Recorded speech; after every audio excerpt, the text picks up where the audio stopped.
Assalamualaikum warahmatullahi wabarakatuh. Halo teman-teman, ketemu lagi dengan aku Septi. Kali ini kita tuh akan membahas pembahasan tryout SKB Guru 2 yang part 2 tentang materi fisika. Yuk dimulai. Soal nomor 23, segelas air dipanaskan dari suhu 77 Fahrenheit sampai dengan 122 Fahrenheit. Perubahan suhu tersebut sama dengan titik-titik Kelvin. Nah, teman-teman, kalau ada kayak gini, ada Fahrenheit, tapi yang ditanyakan Kelvin, teman-teman tuh ubah dulu ke Celsiusnya. Nah, jadi tuh perubahan suhunya itu kan kalau kita mau ngubah ke Celsius itu kan Fahrenheit-nya dikurangin dulu 122 dikurangin 32 baru dikali 5/9 gitu kan, karena kita akan mengubah ke Celsius, jadi yang akan dituju tuh Celsius yang asalnya itu Fahrenheit, jadi 5/9 dikurangin karena selisih gitu kan, atau perubahan suhu dikurangin suhu awalnya kan ini 77 dikurangin 32 kali 5/9, jadi aku langsung ini nih teman-teman langsung ubah ke Celsiusnya. Kalau kayak gini bentuknya kan bisa juga ditulis kayak gini nih teman-teman, jadi 5/9 nya aku keluarin gitu loh, jadi kan 122 kurangin 32 min atau kurangin 77 plus 32, ini kali ini kan jadi positif ya teman-teman, ini kali ini kan jadi negatif gitu, atau ini dengan ini kan habis jadi 0. Jadi itu kesimpulannya ya udah perubahan suhu itu 102 dikurangi 77 dikali 5/9. Jadi kalau dari Fahrenheit mau ke Kelvin, kalau kayak gini kasusnya, teman-teman bisa langsung aja dikurangin. Tapi nggak dikurangin 32 loh ya teman-teman, cuma langsung dikurangin aja. Cari selisihnya, terus dikali 5/9. 122 kurangi 77, itu kan 45 gitu ya teman-teman, 45 kali 5/9, ini aku coret, ini kan dapat 5 ya teman-teman, 5 kali 5 itu hasilnya 25, jadi itu jawabannya yang C. Nah teman-teman, ini kan yang ditanyakan Kelvin, tapi kita tuh ngitungnya Celsius, jadi teman-teman nggak usah ngerubah ke Kelvin. Kenapa? Karena emang perubahan suhu Kelvin dan Celsius itu tuh sama teman-teman. Skala terendahnya Celsius itu kan skala terendah kalau es membeku gitu ya, itu kan kalau di Celsius 0 derajat, kalau air mendidihnya itu 100 derajat. Nah kalau di Kelvin yang 0 derajat itu kan setara dengan 273 Kelvin, kalau air mendidihnya setara dengan 373 Kelvin. Jadi itu dari 0 sampai 100 itu kan selisihnya 100. Dari 273 sampai 373 itu kan juga selisihnya 100. Jadi itu perubahan suhunya sama gitu loh teman-teman, karena emang rentangnya sama. Nomor 24. Pada saat bermain air sabun, Ali memperhatikan bahwa air sabun tampak berwarna-warni seperti pada gambar di bawah ini. Peristiwa di atas merupakan salah satu sifat cahaya, yaitu titik-titik.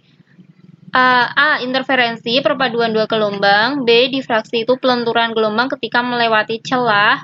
C. Polarisasi, itu terserapnya sebagian arah getar cahaya. D. Pembiasan, itu pembelokan arah rambat cahaya ketika melewati medium yang berbeda. E. Pemantulan, udah tau lah ya kalau pemantulan, jadi tuh di sini ini tuh termasuk ke dalam interferensi teman-teman, interferensi lapisan tipis. Jadi kalau di tingkat yang tinggi, tingkat SMA ya, itu tuh materi interferensi lapisan tipis tuh dibahas lebih dalam kayak gitu teman-teman.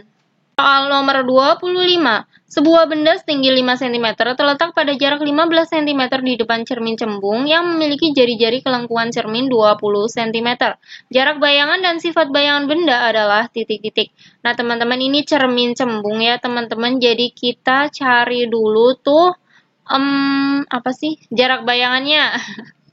Oke, yang diketahui ini ya teman-teman. Jadi ini tuh tingginya 5 cm, jarak bendanya itu 15 cm, terus jari-jari kelengkuannya 20 cm, berarti kan fokusnya setengahnya. Fokusnya berarti kan 10 cm. Jadi gini ya teman-teman, kalau cermin cembung ingat ini tuh negatif ya teman-teman. Jadi negatif 1/F sama dengan 1/S plus 1/S aksen.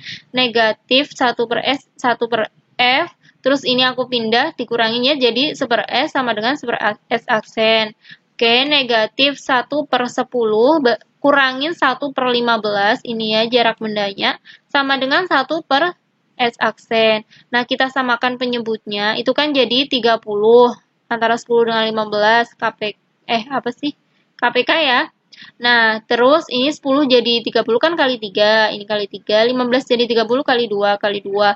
Ingat ini negatif, ini juga negatif, jadi itu ini dengan ini, jadi negatif 5 per 30 sama dengan 1 per S aksen. Berarti S aksennya ya min 30 per 5, min 6. Min 6 berarti, min 6 ya, 6. Pokoknya ini salah ya. Karena negatif, berarti kan artinya mak ya.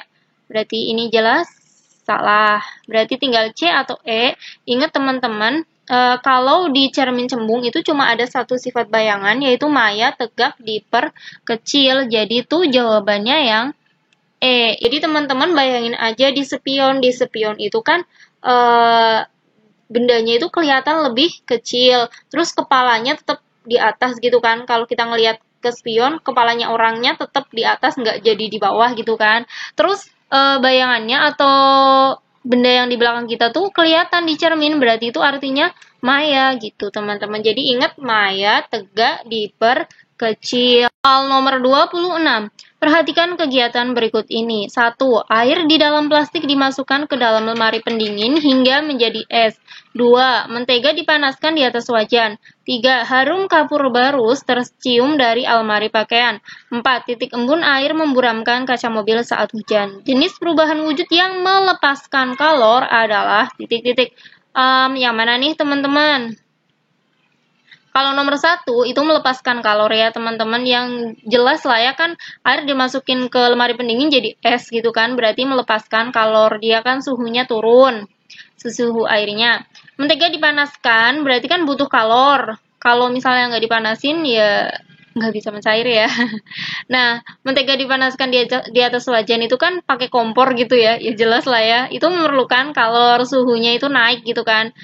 Harum kapur barus tercium dari almari pakaian itu juga memerlukan kalor ya teman-teman. Kalau yang 4, titik embun air memburamkan kaca mobil saat hujan, itu melepaskan kalor.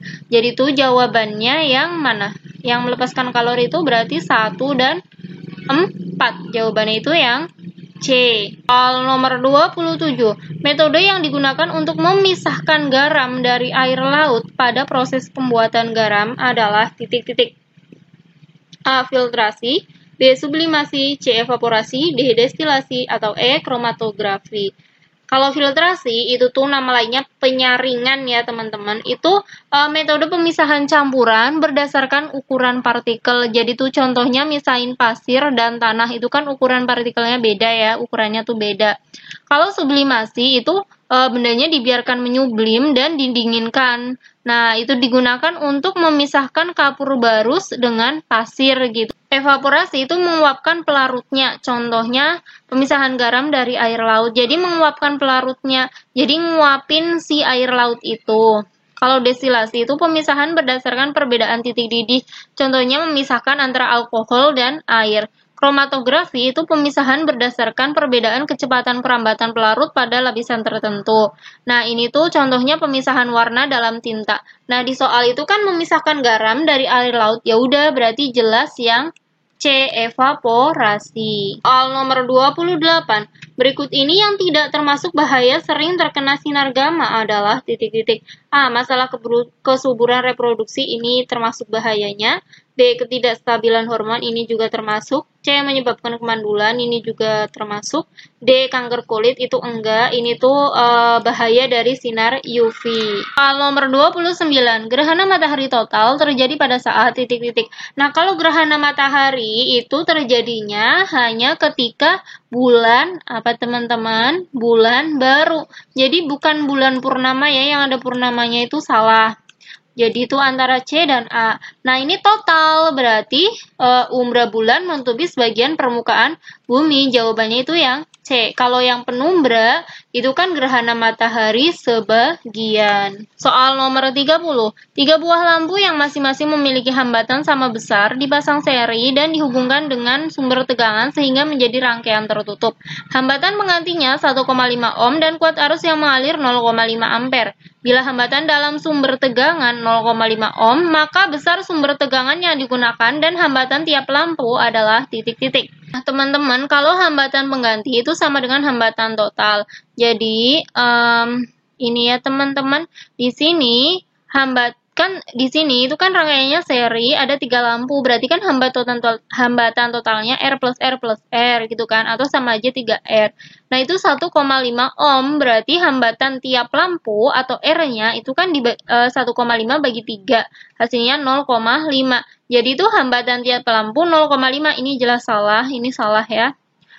Selanjutnya kita kan mencari ini tegangan gitu kan. Nah, tegangan V itu kan sama dengan I kali R, arus kali hambatan. Nah, di mana hambatannya itu ya udah hambatan totalnya tambah hambatan tegangan, hambatan dalam tegangan. Jadi itu hambatan serinya itu yang ini nih teman-teman 1,5. Jadi ini adalah hambatan dari lampu. Sedangkan yang ini itu 0,5. Ini tuh berasal dari hambatan dalam baterai gitu kan. Jadi kalau baterai itu kan fungsinya sebagai sumber tegangan. Tapi walaupun demikian, baterai itu tetap mempunyai hambatan. Terkadang hambatannya itu diabaikan karena emang kecil. Nah, berarti 0,5, arusnya ini ya 0,5 kali 1,5 plus 0,5. 0,5 kali 2, berarti kan 1. Jadi itu jawabannya yang 1 dan 0,5. Ini salah, berarti jawabannya yang A. Soal nomor 31. Pak Rizky akan memasukkan sebuah kotak ke dalam mobil. Ia menggunakan bidang miring seperti pada gambar berikut. Berapa keuntungan mekanis dan gaya minimal yang dibutuhkan oleh Pak Rizky? Ini ya teman-teman, aku udah pernah bahas di materi pesawat sederhana yang part 1. Keuntungan mekanis itu kan berat bagi gayanya. Nah, di sini atau sama aja, ini nih yang besar bagi yang kecil kan. Ini panjang lintasannya bagi tingginya. Nah, ingat besar bagi kecil. Ini kan 800 bagi F gitu kan. Ini kan bebannya 800 Newton ya, maksudnya bagi F, bagi gaya minimalnya atau gaya dorongnya itu sama dengan S-nya itu 3 bagi ini 1,5. Nah, ini dengan ini kan dapat 2. Ya udah tinggal ini dengan ini aku coret dapat 400 gitu ya, teman-teman. Jadi itu jawabannya 800 bagi 2, 400 ya. Keuntungan mekanisnya itu 2 ya teman-teman, jadi itu jawabannya yang D. Keuntungan mekanisnya itu 3 bagi 1,5 kan hasilnya 2, tadi udah dihitung. Nah, gayanya itu 400. Soal nomor 32. Perhatikan grafik hubungan gaya dan perubahan panjang beberapa pegas berikut ini. Urutan konstanta pegas dari yang paling kecil adalah titik-titik. Nah, teman-teman ingat kalau konstanta pegas itu kan gaya bagi perubahan panjang. Nah, kalau misalnya gayanya kan sama aja nih, semuanya tuh sama. Tapi perubahan panjangnya beda-beda. Kalau gayanya sama, bagi yang besar itu hasilnya kecil kan. Misalnya 10 bagi 2 dengan 10 bagi 5 itu kan hasilnya lebih kecil yang 10 bagi 5 gitu kan, berbanding terbalik gitu kan. Nah, di soal itu urutan dari yang paling kecil, berarti yang hasilnya yang ininya, yang perubahan panjangnya dari yang besar gitu kan. Atau dihitung aja sebenarnya nggak apa-apa sih, 2 bagi 4 ini kan setengah ya kan, berarti ini yang nomor 1. Terus yang ini 2 bagi 1, itu kan hasilnya 2 ya teman-teman. 2 bagi 2, 1. Berarti ini nomor 1, ini nomor 2, ini nomor 3 gitu kan. Berarti urutan dari yang paling kecil itu yang 1, 3, 2. Jawabannya itu yang B. Atau teman-teman boleh ngelihat, ini aja dari yang ini, yang ngelihat angka yang ini yang paling besar yang mana. Kan berarti ini paling besar. Habis itu baru yang ini, habis itu baru yang ini kan. Ya udah sama aja sih. Jadi nomor 1, 3, 2. Soal nomor 33. Perhatikan gambar di samping. Apabila gaya yang dibutuhkan untuk menarik beban sebesar 300 Newton, beban yang digunakan sebesar titik-titik kilogram. Ini ya teman-teman, ingat keuntungan mekanis sama dengan berat bagi gaya. Keuntungan mekanisnya 4 ya teman-teman. Ada berapa tali yang menopang? Ini kan 1, 2, 3, 4 gitu kan. Atau teman-teman boleh ngitung katrolnya. Ini kan katrolnya ada 4, 1, 2, 3, 4 gitu. Jadi keuntungan mekanisnya tuh 4 sama dengan W per F. ini gayanya itu 300 ya teman-teman. Jadi W per 300. Jadi W-nya itu sama dengan 1200. W itu berat, sedangkan yang ditanyakan itu massa. Berarti ya 120 ya teman-teman. Dari ingat kalau W itu kan sama aja massa kali gravitasi gitu kan. Massa kali 10 gitu kan, gravitasinya 10. Ya udah berarti massanya berapa ya? Ini 1200 dibagi 10 jadi 120. Jawabannya itu yang A. Makasih ya buat teman-teman yang udah setia nonton video-video di channel Sakti Afriani. Semoga tuh videonya bermanfaat ya buat teman-teman. Oh ya, buat teman-teman yang masih merasa aku jelasinnya terlalu cepat, teman-teman boleh ngeliat video-video aku yang per materi. Kalau misalnya teman-teman merasa, oh aku nggak paham yang ini gitu, aku masih belum paham padahal udah nonton dan nggak di-skip, teman-teman putar-putar lagi aja gitu. Pasti insya Allah semakin diputar lagi, nanti semakin paham kayak gitu ya teman-teman.